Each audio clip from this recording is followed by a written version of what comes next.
রাজনীতিকরা কোথাও কি কম বেশি মানসিক রোগে ভুগছেন? নাহলে এই ধরনের ভাষা, এই ধরনের শব্দ, এত কাদা ছোড়াছড়ি, যেখানে অপ্রাসঙ্গিক কথা, ব্যক্তিগত আক্রমণ, এটা তো রাজনীতিতে মানায় না। তাহলে তারাও কি খানিকটা মানসিক রোগী? এই যে দেশভাগের পরে আমাদের যে অজন্মা রাষ্ট্রটা তৈরি হলো, যারা সন্ত্রাসবাদের জন্ম দিয়েছে, তারপরে শুরু হয়েছে এই বিগত 15 বছর ধরে ভাষা সন্ত্রাস। ভাষার কোনো লাগাম নেই, উত্তেজনায় গাল ফুলিয়ে ফুলিয়ে, এবং সবচেয়ে হচ্ছে লিঙ্গ বৈষম্যটা এখানে এমন বেশি, এবং মহিলাদেরকে অপমানজনক কথাবার্তা বলা, সে যে রাজনীতিই করুক না কেন, বা একটা জায়গায় বিপক্ষ দলের যদি কেউ রাজনীতি করেন বা তার মুখপাত্র হন, সে তার পয়েন্ট অফ ভিউতে এমন স্টিক করে থাকবেন, কারণ নাহলে তার নম্বর কাটা যাবে তার পার্টির কাছে। তা তখন ভাষা সন্ত্রাসের জন্ম হয়। ভাষা সন্ত্রাসের বিভিন্ন আঙ্গিক আছে। গোদাভাবে কেউ বলছে, যে হয়তো জানে না সে বোম মেরে দেবো কথা বলছে, বা কেউ হয়তো একটা জায়গায় একটা সুন্দরভাবে বলে দিচ্ছে যে আমরা থান পাঠিয়ে দেবো, সাদা থান পাঠিয়ে দেবো।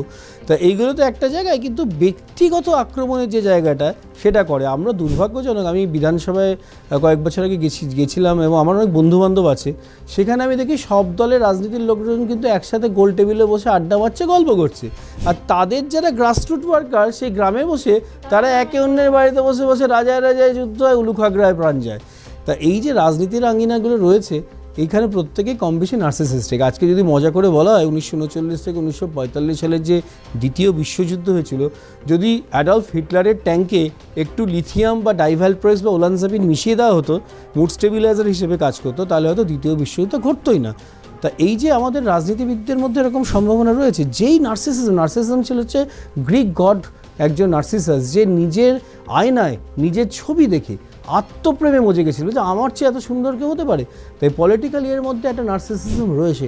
সে তুমি যতই নিচু স্তর থেকে উঠে আসা লোক হয়, যেই তুমি ক্ষমতা পেয়ে যাবে, ক্ষমতা যখন তোমার মাথায় চেপে যাবে, তখন তুমি একবার অন্ধ হয়ে যাবে। এটা কি বিশেষ কাউকে বলছেন? আমার কোনো বিশেষ অতিথি নেই, আমার তো সবাই পোটেনশিয়াল পেশেন্ট। কেন I will lose a patient?